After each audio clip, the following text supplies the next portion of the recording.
जम्मू कश्मीर विधानसभा सत्र की अगर बात करें तो आज तीसरा दिन था और वो भी हंगामे की चढ़ता नज़र आ गया है। और इन सब के बीच कहीं ना कहीं कुछ पेंडेमोनियस सिचुएशन भी खासकर देखने को मिली। लगातार इस पूरे सत्र में महराज मलिक की अगर बात करें तो बड़बोले बयानों के लिए वो ख्याति तो प्राप्त कर चुके हैं, लेकिन कहीं ना कहीं उनके रवैये को लेकर ये सत्र भी जाना जाएगा। आज एक दुर्भाग्यपूर्ण इंसिडेंट यहाँ पर देखने को मिला और इन सब मुद्दों पर बात करने के लिए मेरे साथ जुड़ चुके हैं भारतीय जनता पार्टी के वरिष्ठ नेता law maker MLA Balwant Singh Mankotia. उनके साहब, क्या आज वहाँ पर हुआ, क्योंकि लगातार बेतुके बयान के लिए महराज मलिक तो जाने जा रहे थे, लेकिन इस वक्त सेंट्रल हॉल की अगर बात करें वहाँ पर कुछ अनरूली सीन्स और उसके बाद कहीं ना कहीं स्कफल देखने को मिला।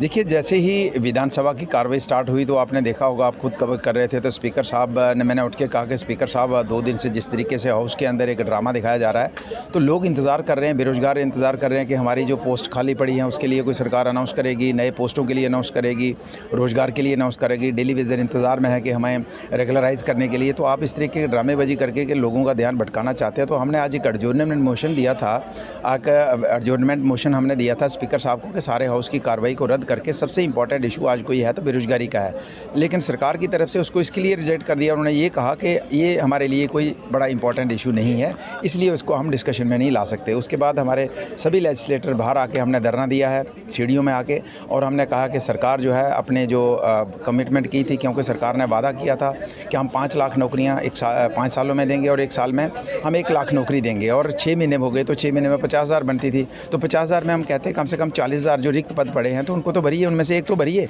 तो कुछ नहीं किया तो हमारा तो बनता था, लेकिन इन्होंने ये आज ये रिजेक्ट करके मेरे मोशन को ये साफ उन्होंने कह दिया कि हम बेरोजगारों के हक में नहीं हैं और झूठ बोला है उनके साथ। तो उसके बाद जो आपने बात करी कि असेंबली के अंदर, तो देखिए बात ये है कि आप इलेक्टेड रिप्रेजेंटेटिव कोई भी है, और मैंने पहले दिन जब माइक उठाया था तो उसका एक रीज़न था। तो उन्होंने सीधा कहा था कि हिंदू धर्म, मुझे कोई क्या बात करता है, हर आदमी को अधिकार है, वो ठीक बात करता है, मुद्दों को उठाता है तो उसको उठाने की अधिकार है, लेकिन वो किसी धर्म के ऊपर अटैक करे। जब पहले दिन उन्होंने अटैक किया कि हिंदू धर्म के लोग जो हैं ये शराब पीते हैं, खासकर ये जब आपका त्यौहार होता है, शादियां होती हैं तो शराब पीते हैं, तो उस दिन मैंने असेंबली के अंदर माइक भी फेंका कि आप किसी के धर्म के ऊपर टिप्पणी नहीं कर सकते। और आज भी मैं सुन रहा था कि हिंदू लोग टीका लगा के करप्शन करते हैं। यार, तेरे को किसने सर्टिफिकेट दे दिया कि किसी धर्म को तो आप देगा?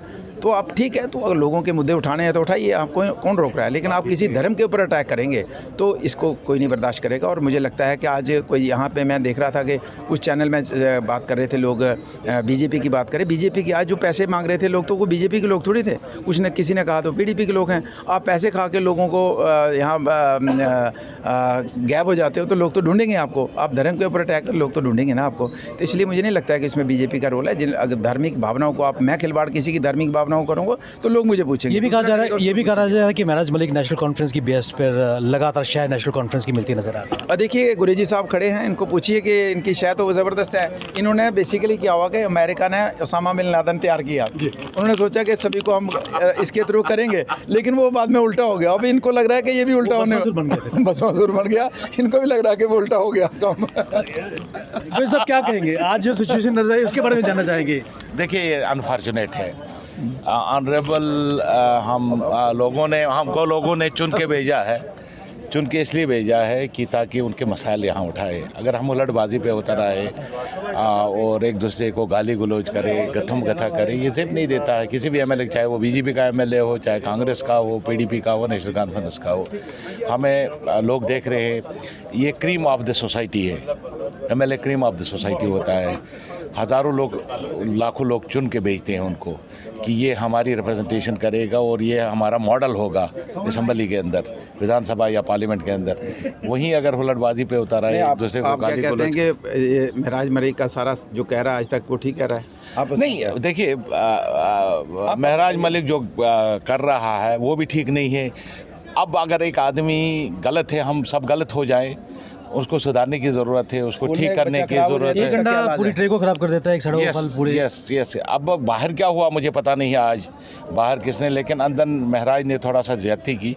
बाहर उसके साथ किसने ज़्यादती की और वो भी नहीं लेकिन क्या होने नेशनल कॉन्फ्रेंस की शह मिली है? देखिए नेशनल कॉन्फ्रेंस की शय नहीं है यार। मुझे अगर मैं किसी पे हमला करता हूँ, क्या मुझे उमर अब्दुल्ला कहते हैं जाके हमला करो? ये मेरा इंडिविजुअल मामला है और ये नहीं होना और उसके चाहिए। जो बेतुके बयान है, कहता है कि बीजेपी के जो एमएलए हैं घर में उनकी बीवी उनको मारती हैं, इस तरह के बेतुके बयान लगातार वो बोलता जा रहा है। मुझे ये मैंने सुना नहीं। अगर ऐसी बात कही है तो ये बहुत बुरी बात है। नहीं कहना चाहिए एक ऑनरेबल एमएलए को किसी की जाती जिंदगी और खासकर किसी के घर में झांकना होनी चाहिए। वो बचपन में करता होगा, लेकिन अब उसको बताओगे तो एमएलए बन गया, अभी भी झांकता है लोगों के घरों में। तो आपने देखा कि किस प्रकार ना केवल नज़ीर गुरेजी और उसके बाद बलवंत सिंह मनकोटिया ने कई चीज़ों का खुलासा किया। उन्होंने कहा कि गुरेजी साहब ने कहा कि नेशनल कॉन्फ्रेंस की शय नहीं है महराज मलिक को, लेकिन फिर भी बेतुके और अटपटे बयान के लिए महराज मलिक निरंतर जाने जा रहे हैं और यही कारण है कि आज पेंडेमोनियस सिचुएशन असेंबली में देखने को मिला।